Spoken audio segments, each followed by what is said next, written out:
week's Facebook Live. I hope everybody had a good week. Hope everybody's safe. This morning, as I said last week, I would talk about another parenting blog. This week, I'm talking about building connection with our children. And as we know, having a connection in a relationship is actually vital. And that first relationship with our parents is the one where we learn. We learn to grow in a healthy manner. We learn what relationships should look like, and how to build healthy connections, how to build that trust, how to build that respect, how to set the healthy boundaries in relationships, and that's where we learn it. So in saying that, let's get on to the 7 tips, because it's a lot in this video this morning. The blog is quite long, so if you do want to check it out, it's over at www.deborahbyrnepsychologyservices.com, and I'll leave a link in the description below. So the first one, I suppose, is the most important one, is to have those healthy boundaries, to build those healthy boundaries, show them how to build healthy boundaries, show them how to have the house rules, and the consequences is part of that. Now, I've done a video already on this, so if you want to do go and check that out, there is a link in the original blog for that video on how to do consequences and house rules, and how to get them on board, because that's important. Getting older children and teens on board, is important when you're doing house rules, and them understanding why the house rules are there and understanding the consequences. They're pretty good at putting in better consequences than we would, ones that are more meaningful to them. It's a good base. That's what you're trying to teach your children. This is a good base to teach your child how to set those healthy boundaries for themselves and with other people. That to respect other people's property, or whatever house rule you have in your house, that rule follows them to school and to another person's home, and you expect them to behave themselves in an appropriate way. And as I said, this gives them an idea of, ownership. When we get them involved in setting up those rules, the house rules, um, and the consequences, they then start to take ownership of them, especially the older they get. So I'm talking about 7 onwards is kind of an appropriate age to start. You'll have to judge your own child. You'll know your own child best. So, if you want to get them involved a little bit younger than that, you can, of course. But from that time onwards, get them involved in making the rules of the house, get them involved in making the consequences, setting those boundaries in place. This gives them a sense of ownership. You're also saying to them, look, I trust you. I respect you. You're giving those vital components in there. And they're therefore more likely, to stick to the rules. They understand them. They understand why they're there. So that conversation needs to be had. But you and their other parent, need to sing from the same hymn sheet. And even if it's in different houses, if you are living in 2 separate houses, those rules should be consistent. The consequences should be consistent. And that's something you, as adults and the parents of these children, should be able to work out together. Number 2, surround your child with affection. I mean, this is an obvious one, but affection is vital in any relationship. Hugs are important. Now, I'm talking about, being safe. I know we're in COVID and everything else at the moment, so we're talking about hugging our own children. And, that's okay. The one thing I'd say to you is boys and men do not get enough hugs. And the reason I say that is hugs actually release something called oxytocin. Now, you probably have heard of that if you've given birth. You've heard of it as the love hormone, but it helps with mental health, and it helps build connection in relationships. So a hug is actually a vital part of a relationship, giving those hugs. And showing affection to one another too as parents. But the kids, all they want really is for you to be there for them, to love them unconditionally. And a hug is one way of showing that. Other non-verbal cues that say, I love you, I'm there for you, making eye contact, smiling, a pat on the back, a well done, pat on the back, say well done, a snuggle, Even the bedtime stories, things like that, anything like that, non-verbal cues, sitting on the sofa and watching their show with them or listening to their music, even if, you're kind of going, oh, terrible, don't like that. I mean, I had that reaction with one of my own, can still not get my head around Scream. That's a form of music, by the way. But I'll get there maybe one day. So non-verbal ways that you can think of to say, I'm here, I'm there for you, I love you unconditionally, is what I'm talking about on that point. Number three is to get to know their hobbies and interests, and do a little and do fun things together. um make time to talk to them and get involved if you can in their hobbies and interests. Play. Younger kids play is very, it's vital actually. So playing, taking time to play with them. Let them have a laugh at you being silly in the kitchen, dancing around to, or singing your head off to some sort of music. Have a little bit of fun. Yes, going out and having a walk out together or doing family activities is important. So even watching TV shows or movies together is important. I don't know how many times I have sat through Marvel. It's a big one in our house. I think I could quote a lot of lines from the Marvel movies at this point. But, right, you don't have a personal interest in it. That's okay. You're doing it for your kids. You're doing it for the connection, is what I'm saying. So, cooking, music, as I said, even, when mine were growing up, they would listen even to my music. And now, as adults, and even my grandchildren, who are nearly adults at this point, they are listening to music. They're getting because music is so important to me, and it always was. I would have always have music playing in the house. They will listen to the old stuff, as they would call it, uh, ranging from classical music. I have a very broad taste because I had a very good music teacher. So to jazz, to whatever. There's an awful lot of music playing, different varieties, different genres of music. That's okay. They pick up on it. They've built that connection with me, is what I'm trying to say. Find something that'll help you link in with them. Even when you're getting those grunts and the whatevers or anything like that, you still have some way of connecting. The TV show, the book they're reading, um, show an interest. Even if you do not have an interest in it yourself, it's going to give you a better insight into those kids and their lives, what they're interested in, what's their friends listening to. That's going to help you explore more about your child and get a good understanding, because we want to keep those lines of communication open. I've talked about that before. As parents, that's vital. Even if you're getting the grunt, still talk to them, still talk with them, not at them, but with them. Number four, get to know their friends, invite them in. It's only for a few years. Make sure they have respect for your home and they clean up after themselves, but do invite them in and have at least one conversation with their friends' parents. Even if you don't have to be friends with their parents, their friends' parents, but you know these people, you have conversations with them, you keep that dialogue open. Don't be afraid to pick up the phone and ring their parents, because you'll get the you every kid tries this one. Mary's getting this phone, this latest iPhone for Christmas or whatever, and you're saying that's very expensive. Pick up the phone and make that phone call. Is Mary actually getting that phone? They'll try something on. That's what they do. They try it. They try it on. They try to bend the rules. They try to push the boundaries, because that's what they're supposed to do. They're learning these boundaries.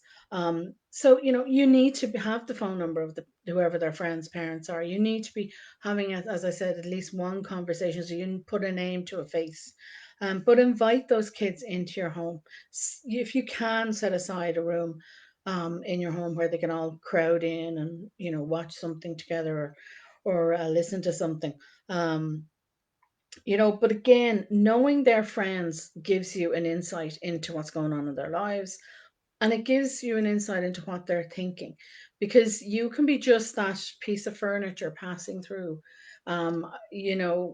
If you stay quiet and you're passing through or passing by the door as they're listening to something, you're going to hear the conversations. It's the same in the car.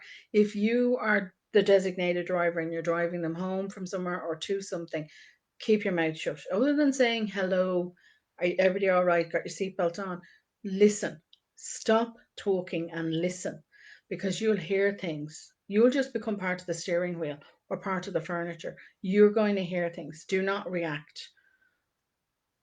Go home, talk to the other half, and then, bring it up casually in conversation. You didn't hear it in the car. You didn't hear it as you passed it by. You heard it from another parent. Um, you know, but again, it does give you that insight. It's a way of getting insight into what's going on in your child's life and their friends' lives. But it also, when you get to know their friends, you're building respect and trust as well, um, which are vital components in any relationship.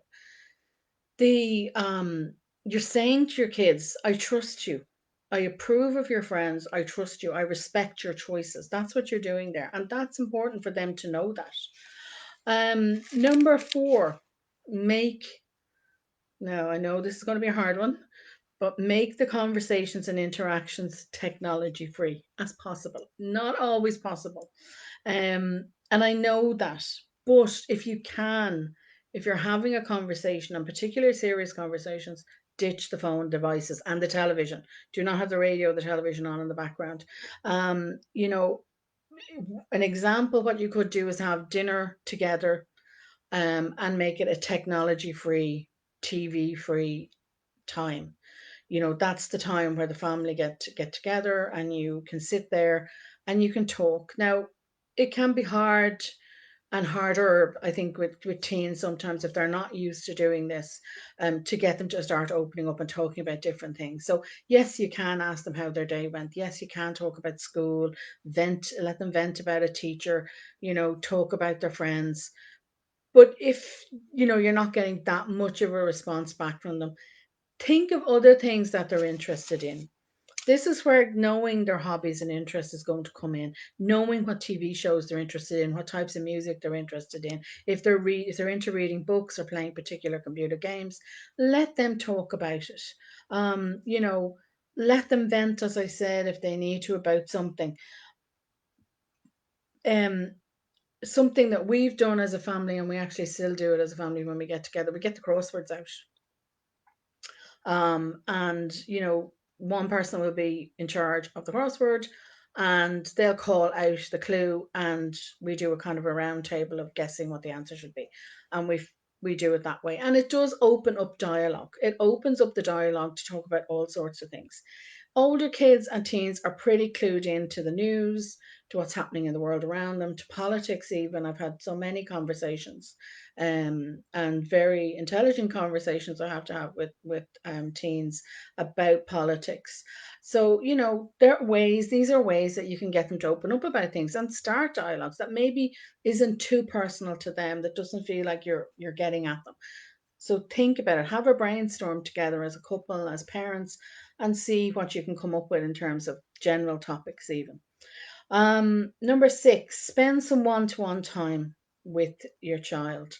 Again, that can be hard to fit into our routine. We're also busy, but you know, it doesn't have to be for a great length of time. It doesn't even have to be outside the home. It doesn't have to be cost a lot of money. So sitting down, having a chat over coffee or tea and a hot chocolate or something, even having the chat while you're watching a TV show.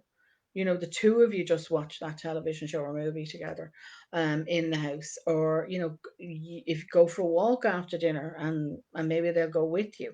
It's easier when they're younger to get them into this routine of doing these things. So they get into the habit. So reading the bedtime story is important. Doing a household chore together.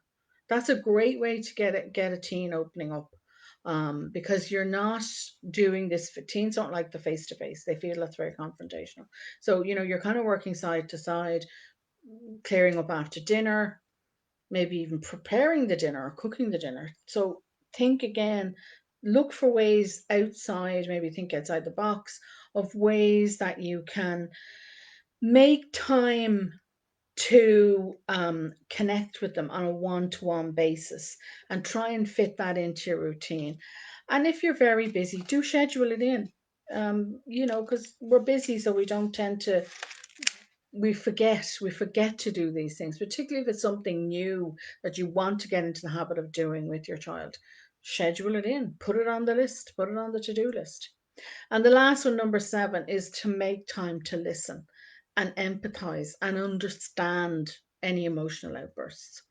Um, the one thing I'd say to you here is, you've got to model the appropriate behaviors. You've got to model the boundaries. If you want healthy boundaries in your child, you've got to model them. You've got to model your own emotional outbursts in a healthy way. And if that's hard for you to do, reach out and get help. Learn how to do it appropriately.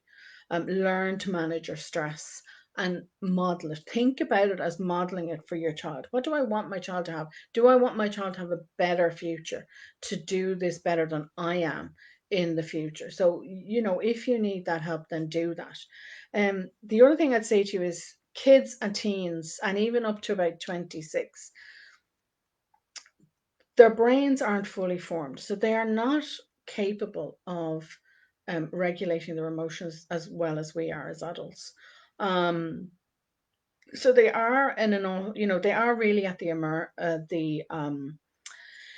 my brain's gone blank. Sorry, the mercy is the word I was looking for. Sorry, the mercy of the emotional brain. They really are at the mercy of their emotional brain. So they're going to have, it's going to seem like an extreme outburst there.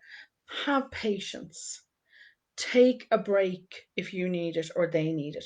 Allow them time to calm down before you try to discuss it with them. Try to see it from their perspective. What's going on? Give them time to explain and express themselves. They're going to find it difficult to formulate the words. Just listen. Do more of this and less of this. And you're going, it'll work out together between you. You'll be able to work it out. The last thing I say to you is remember you're doing the hardest job in the world. Um, no one's perfect, and you are doing the best you can. Um, they're going to survive, you're going to survive. Try and keep your sense of humor. You're going to need it at times. Um, because they'll do things and you'll be exasperated at times, but you know afterwards have a laugh about it. Sit down, work it out, look at what way you responded, and maybe learn from your own. If you've made a mistake, go back and apologize, and learn from it and work together. And as I said, reach out if you do need help. It's there, it's available. It takes an awful lot of courage to reach out for help, um, but please do so. Nobody is judging you. That the whole idea of reaching out and getting help and getting support, um, is that it's done in a non-judgmental manner. We never judge anybody. If you come across somebody that is, then they're not appropriate. They're not appropriate to the job they're doing, and you can report them. But please remember, if you need support, if you need help in any way, please reach out. I leave it there. Thank you as always. Thank you as always, Deirdre's on as always. And to everybody who watches here and on YouTube in replay, thank you so much for watching. And next week, going to look at mental health, little issue around mental health. So I'll talk to you all then and have a great week.